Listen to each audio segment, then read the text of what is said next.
اے خدا تو میرا خدا ہے، میں دل سے تیرا طالب ہوں گا۔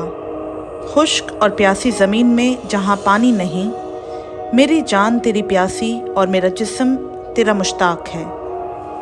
اس طرح میں نے مقدس میں تجھ پر نگاہ کی تاکہ تیری قدرت اور حشمت کو دیکھوں، کیونکہ تیری شفقت زندگی سے بہتر ہے۔ میرے ہونٹ تیری تعریف کریں گے، اسی طرح میں عمر بھر تجھے مبارک کہوں گا اور تیرا نام لے کر اپنے ہاتھ اٹھایا کروں گا۔ میری جان گویا گودے اور چربی سے سیر ہوگی، اور میرا منہ مسرور لبوں سے تیری تعریف کرے گا۔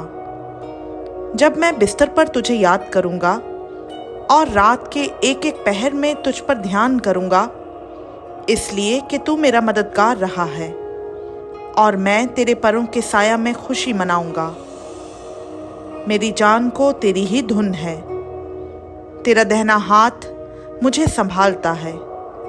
پر جو میری جان کی ہلاکت کے در پہ ہیں، وہ زمین کے اسفل میں چلے جائیں گے، وہ تلوار کے حوالہ ہوں گے، وہ گیدڑوں کا لقمہ بنیں گے۔ لیکن بادشاہ خدا میں شادمان ہوگا، جو اس کی قسم کھاتا ہے وہ فخر کرے گا، کیونکہ جھوٹ بولنے والوں کا منہ بند کر دیا جائے گا۔ خداوند کا پاک کلام کا پڑھا، سنا، سمجھا اور قبول کیا جانا ہم سبوں کے لیے باعث برکت ہو۔ آمین۔